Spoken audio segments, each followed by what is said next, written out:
오늘 아침 우리에게 주시는 하나님의 말씀을 봉독하겠습니다. 신약 성경 마태복음 22장 34절로 40절 말씀 되겠습니다. 신약 성경 38면입니다. 신약 성경 38면 마태복음 22장 34절부터 봉독하겠습니다. 이 계시의 말씀을 봉독할 때에 다 함께 하나님의 음성을 들으실 수 있기를 바랍니다.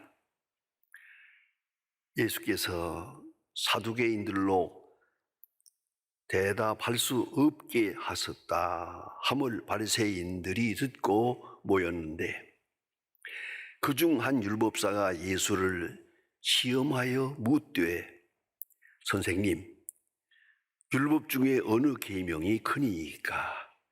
예수께서 이르시되, 내 마음을 다하고 목숨을 다하여 내 뜻을 다하여 주 너의 하나님을 사랑하라 하셨으니 이것이 크고 첫째 되는 계명이요, 둘째도 그와 같으니 내 이웃을 내 자신과 같이 사랑하라 하셨으니 이 두 계명이 온 율법과 선지자의 강령이니라. 아멘.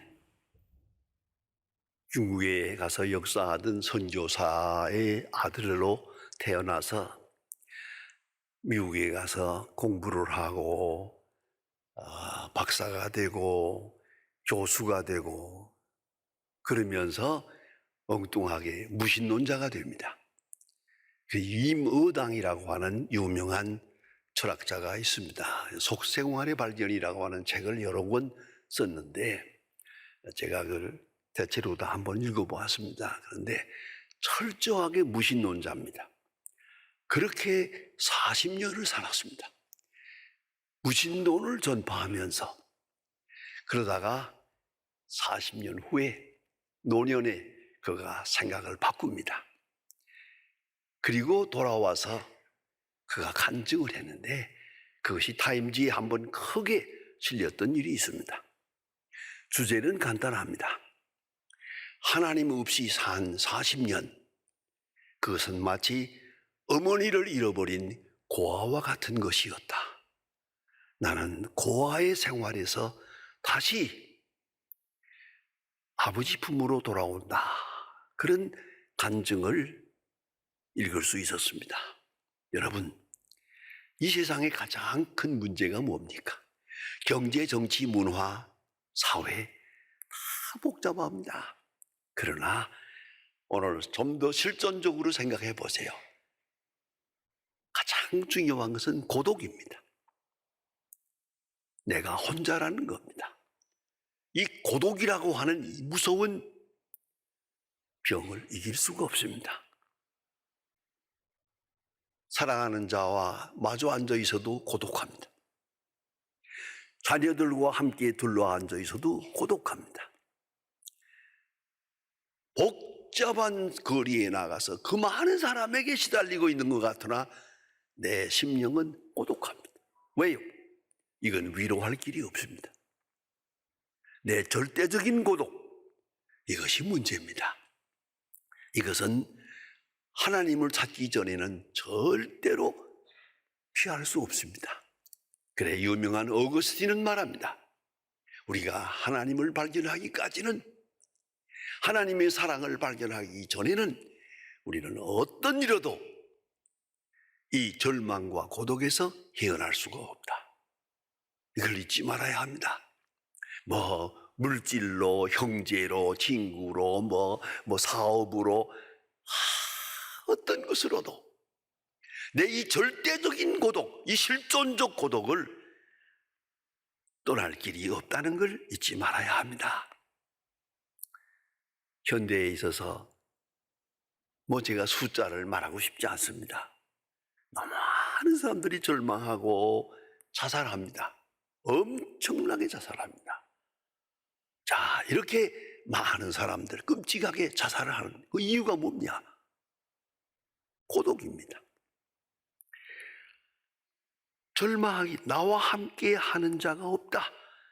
내 마음을 이해하는 자도 없다. 더 이상 살아야 할 이유도 없다. 그렇게 되는 거란 말입니다. 우리는 3단계의 고독을 생각합니다. 첫째가 하나님 없는 생활, 신앙적 절대 고독. 하나님을 찾지 못하고 하나님을 발견하지 못하고 하나님의 음성을 바로 듣지 못하는 한 그 영혼은 절대 고독에서 벗어날 길이 없습니다. 하나님을 발견하기까지는 나를 발견할 수 없고 하나님을 찾기 전에는 이 세상 모든 것이 다 절망스러운 것으로 평가될 수밖에 없기 때문입니다. 두 번째 고독은 이웃과의 고독입니다. 부모님도 있고 형제도 있고 자녀도 있고 친구도 있는 것 같으나 아니, 내 마음을 아는 사람은 없어. 내 고독을 해소할 수 있는 대상은 없어. 이웃이 없어. 이웃이. 그래서 여러분 잘 아시는 바와 같이 가장 어려운 게 뭡니까? 요새 와서 그는 너무나 절절하게 느낍니다. 요양원에 노인들이 있습니다. 이분들이 절망하고 있습니다. 잠깐이라도 아들이 다녀가고 친구가 다녀가는 그게 반갑습니다만은 그거 얼마 동안 같이 있을 수도 없잖아요. 맞았다가 안녕히 계십시오 가버립니다.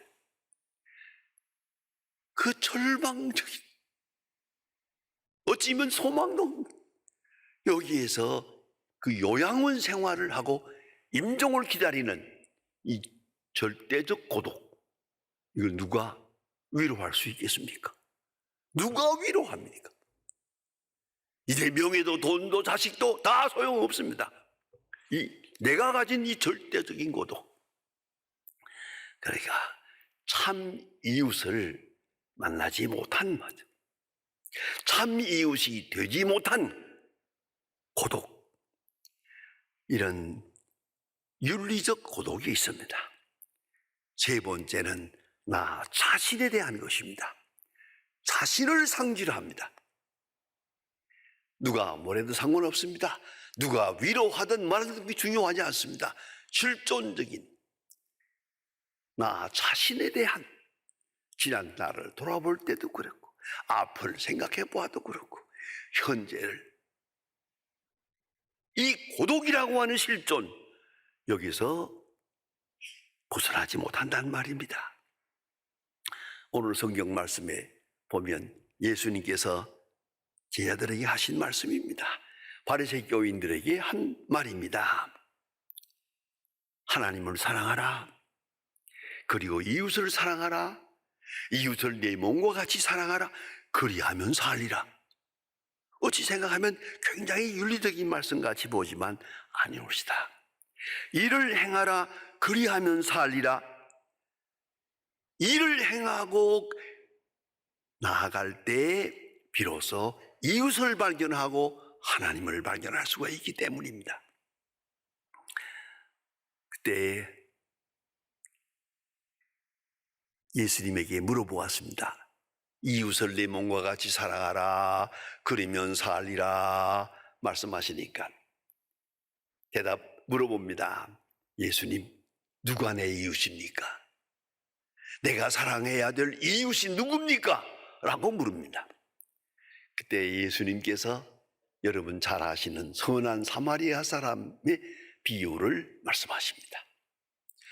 여리고로 가는 길에 불안당 받은 사람이 누워 있었다. 지나가는 사람, 제사장이 지나가고 레위 사람이 지나가고 가서 보고 그냥 지나가 버렸다. 사마리아 사람, 너희들이 멸시하는 저 천한 사마리아 사람이 지나가다가 이걸 보고 저를 도와주고 또 여관에다 맡겨놓고 비용을 도와주고 이웃이 되어주었다. 그리고 마지막 말, 너도 이렇게 하라. 이웃이 누굽니까? 이웃을 만들어야지. 이웃이 다가오기를 바라는 거 아니에요. 이거 자연현상이 아니에요. 내가 이웃을 만들어야지. 그래서 너도 이렇게 하라 라고 예수님이 말씀하십니다. 아가파테 알렐루스, 이웃을 내 몸과 같이 아가페 사랑을 하라.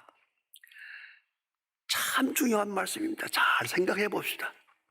자기 사랑이 없이는 이웃 사랑이 없습니다. 내가 나를 사랑하고야 이웃을 사랑할 수 있습니다.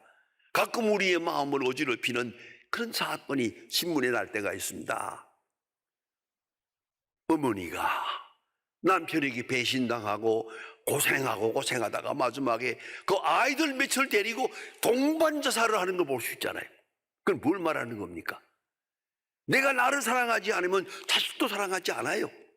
내가 죽으니까 너도 같이 죽자. 이런 기가 막힌 일들이 우리의 종종 우리 신문을 어지럽히고 있지 않습니까? 문제는 내 몸과 같이입니다. 내 몸과 같이. 참 중요한 말씀입니다. 내 몸. 여기 자기 사랑이 없으면 이웃 사랑도 없다. 그 말이에요. 자기 사랑이 없으면 이웃 사랑도 없어요. 내가 나를 사랑할 줄 알아야 이웃을 사랑할 줄 알아요. 내가 소중해야 다른 사람도 소중한 거예요. 나를 소중히 여길 줄 모르는 절망의 사람은 다른 사람의 생명도 소중히 여길 수가 없는 것이죠. 내가 내 명예를 소중히 여기지 않는 사람이라면 남의 명예를 소중히 여길 수가 없죠. 내가 내 인격을 소중히 여기지 않는다면 남의 인격 그 아무것도 아니죠. 여기에 문제가 있단 말입니다. 그래서 예수님 말씀이 이웃을 내 몸과 같이 사랑하라. 내 몸, 자기 사랑이 없으면 이웃을 사랑할 수가 없다는 말입니다. 그런 거로 자기 사랑이 기본입니다. 그런 거로 자기 사랑이 중생해야 합니다. 십자가의 은혜를 깨닫고 구속하신 예수님의 사랑을 생각하며 자기 사랑이 먼저 해결되어야 된다고 말입니다. 그래서 그리스도께서 나를 위하여 죽으시고 십자가를 바라보면서 나를 구속하신 주님의 은혜를 생각해요. 사도 바울이 그의 편지 가운데서 말하는 것처럼 그리스도께서 위하여 죽으신 형제를 식물로 망하게 하지 마라. 이게 무슨 말입니까? 그리스도께서 위하여 죽으신 형제를, 나를 볼 때도 그리스도께서 위하여 죽으신 나, 이웃을 볼 때도 그리스도께서 위하여 죽으신 이웃, 그리스도의 십자가 안에서 내가 평가되고 이웃을 볼 수 있어야 한다는 말입니다. 여러분 너무나 잘 아는 말씀입니다. 하나님께서 세상을 이처럼 사랑하사 독생자를 주셨으니, 요한복음 3장 16절에서 말씀하지 않습니까? 하나님께서 우리를 사랑해서 독생자를 주었어요. 나를 사랑해서 잊지 말아야 합니다. 사도 바울은 특별한 경험이 있습니다. 그가 예수 믿는 사람을 핍박하려고 갔는데 담메색 도상에서 예수님께서 사도 바울을 부릅니다. 사울아, 네가 어찌하여 나를 핍박하느냐? 아주 중요한 것입니다. 개인적으로 사울아 이름을 불렀어요. 거기서 부름을 받고 한평생을 주께 바칩니다. 여러분 이거 잊지 말아야 합니다. 주께서 나를 개별적으로 개인적으로 내 이름을 불러서 하나님의 자녀 되게 한 것이죠. 그러니까 십자가의 은혜를 발견하기 전에는 우리가 이웃도 없는 것이고 나 자신도 없는 거예요. 그래 칼빈이 말합니다. 하나님에 대한 지식이 없이는 사람에 대한 지식 없다. 나에 대한 지식도 없다. 하나님을 알고야 나를 알아요. 십자가의 은혜를 알고야 내 가치가 소중한 거예요. 이건 절대 가치예요. 돈이 있건 없건 건강하건 말건 그거 중요하지 않아요. 주께서 나를 사랑하사 나를 위하여 십자가를 진 그 엄청난 절대 가치에 의해서 나를 평가해야 됩니다. 그만큼 나를 사랑한다. 그리고 나서 그 눈으로 이웃을 보게 됩니다. 보면 이웃도 마찬가지로 그리스도께서 위하여 죽으신 형제입니다. 십자가 안에서 봅니다. 그런 거로 긍휼이 있습니다. 소중합니다. 절대 필요합니다. 그냥 필요한 게 아니에요. 꼭 있어야 할 존재예요. 그리고 유기적 감각을 가집니다. 왜요? 저가 아프면 내가 아파요. 저가 고독하면 내가 고독해요. 저가 병들면 나도 병드는 거나 마찬가지예요. 이웃과 나와의 관계가 유기적 관계로 완전히 하나가 돼야 비로소 나라고 하는 존재가 살아나는 것이에요. 그래서 이웃을 존경해야 됩니다. 이웃을 소중히 여겨야 됩니다. 저 사람이 있어야 내가 있다. 저 사람이 평안하고야 내가 평안하다. 저 사람이 아프면 내가 아픈 거다. 좀 더 나아가서는 저 사람을 자랑하고야 내가 행복할 수 있다. 자랑의 문제까지 가야 됩니다. 여러분, 우리가 하루에도 몇 번씩 물건을 사고 파는 수가 있잖아요. 백화점에 가서 물건을 산다고 합시다. 살 때, 자, 이 물건을 갖다 놓고 골라놓고 이걸 살려고 할 때 때때로 우리가 보통 그거 있어요. 조금 싸게 샀으면 좋겠다. 이런 생각이 있어서 자꾸 좀 저 값을 깎자고 그러잖아요. 깎자고 그래요. 그런 수가 좀 있어요.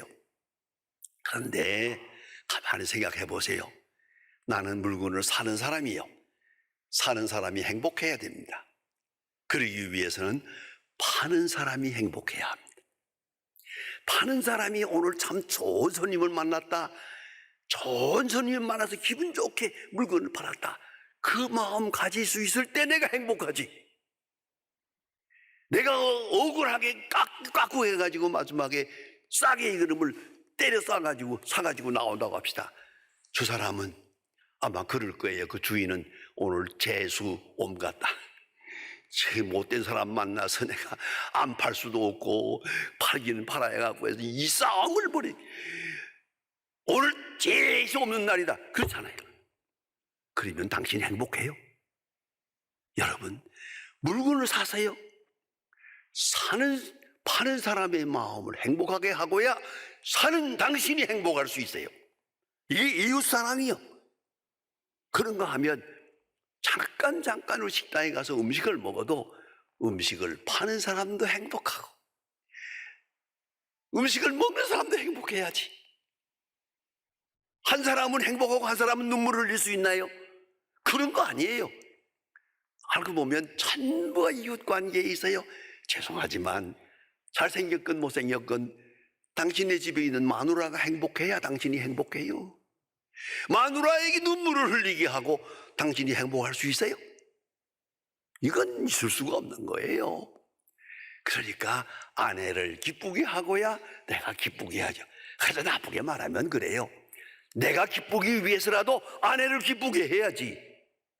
그리고야 내가 기쁜 거예요. 이 이웃사랑이에요. 이웃과 나와의 유기적 관계니까 이거 헤어날 수가 없는 거예요. 이거 하나님이 주신 운명이야. 예. 그런 거로 자녀를 기쁘게 하고야 내가 기쁘고 남편을 기쁘게 하고야 내가 기쁘고 이웃을 우리 주변에 있는 모든 사람을 기쁘게 하고야 내가 기쁠 수 있는 거예요. 그 사람을 슬프게 하든가 마음 아프게 하고 나는 절대 행복할 수도 없고 아니 내 기도가 하나님께 상달할 수도 없어요. 이걸 잊지 말아야 합니다. 그러면 이웃사랑 이거 절대 필요한 겁니다. 예? 그러면 사랑이라는 게 뭡니까? 좀 더 깊이 생각하면 사랑은요 장점을 발견하는 거예요. 사랑하는 사람은 우선 마음이 먼저예요. 물질의 문제가 아니고 돈 거래가 아니에요. 이거는 그거 뭐 구제 몇 푼 줬다고 해서 되는 게 아니에요. 이 인격 사랑은 저가 내게 필요한 사람이다 생각하고 또 그리고 무엇보다 중요한 것은 그의 장점을 발견해요. 그 사람 중요한 분이다. 저분은 고마운 분이다 라고 생각하게 돼야 되는 거예요. 이게 바로 이웃사랑의 기본이에요. 그래서 말입니다. 이웃 사랑을, 유대 사람들은 그 덕목이 있습니다. 여섯 가지 덕목 중에 마지막 덕목이 뭐냐면 이웃에 대한 장점을 발견하는 것이다. 단점이 아니에요. 단점은 다 덮어놓고 장점만 보아요. 그 마음 자체가 구제요, 사랑이요, 이웃이요, 계명이에요. 이걸 알아야 합니다. 장점을 보는 거예요. 단점을 보는 게 아니에요. 그래서 자연히 장점을 보다 보면 칭찬하게 돼요. 칭찬은 참 중요한 겁니다. 칭찬하면, 이웃 칭찬할 때 그 칭찬이 내게 돌아오는 것이거든요. 약간 재미있는 말을 책에서 발견했습니다. 칭찬은 귀로 듣는 보약이다. 정말 그래요? 여러분, 칭찬을 듣고 나면 보약 먹은 것처럼 몸이 윤활해지고 건강해지는 거예요. 마음도 좋아, 행복하죠. 칭찬 참 중요해요. 자, 그러면 칭찬 듣기는 좋아하면서 칭찬하기는 인색해. 그런 모순이 어디에 있어요? 당신이 칭찬 듣기가 그렇게 좋고 행복하고 소중하다면 칭찬하기를 부지런히 해야죠. 내가 칭찬해야죠.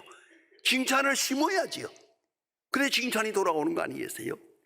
더구나 재미있는 말 한마디를 발견해서요. 칭찬은 주어 개념이 없다. 참 기가 막힌 말이에요. 칭찬은 주어 개념이 없어요. 누가 했느냐가 중요하지 않아. 듣는 사람이나 말하는 사람이 둘 다 행복하니까. 주어 개념이 없어요. 부지런히 칭찬하세요. 칭찬을 발견하세요. 칭찬을 확인하세요. 그러면 그것이 바로 자기 칭찬이 되는 거예요. 칭찬이 내게 돌아오는 거예요. 칭찬은 주어 개념이 없다. 듣는 칭찬도 행복하고 내가 말할 때도 행복한 거예요. 이걸 잊지 말아야 돼요. 그래, 특별히 성경을 자세히 보면은 선한 사마리아 사람 그 비유를 자세히 보면 맨 마지막에 선한 사람의 사마리아 사람의 이름이 없어요. 이름도 없이 빛도 없이. 우리 찬송가 있죠? 부름받아 나서니 몸. 어떤 때 한번 내 누구라고 이러면 안 되겠습니다. 교수님이 그래요. 목사님, 난 그 찬송 부를 때 마지막에 이름도 없이 빛도 없이 그건 안 불러요. 난 그거 마음에 안 들어. 봉사는 해야 돼. 이름도 없이 빛도 없이 그건 안 된다니까. 그래서 내가 그러면 그 섬김이 아니지. 이름도 없이 빛도 없이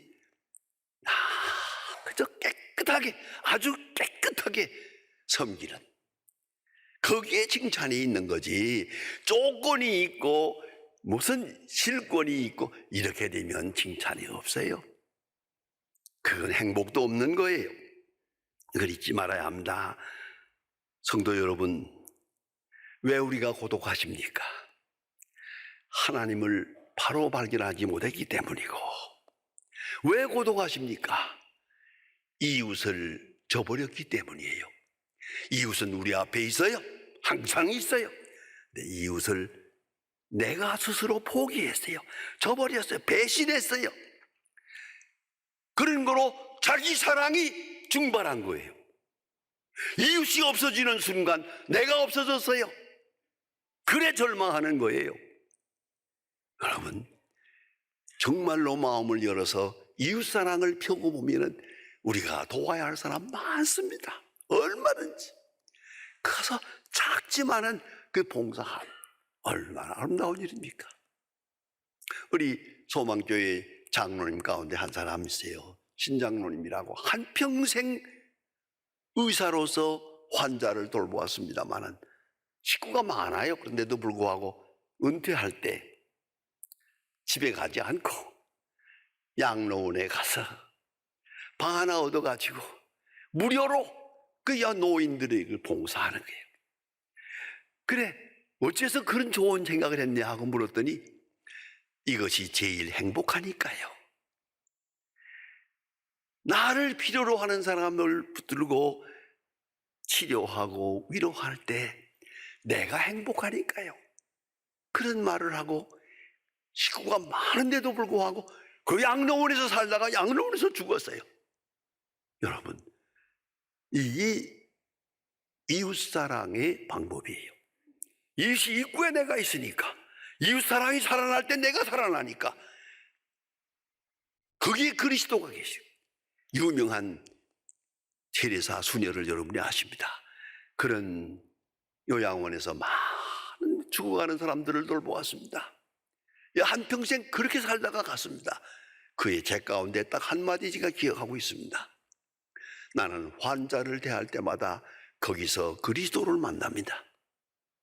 이 프로그램은 여러분의 미디어 선교 후원으로 제작되었습니다. 선교는 사명, 후원은 동역. 당신도 복음을 전할 수 있습니다. 선교 후원 02-6333-1003번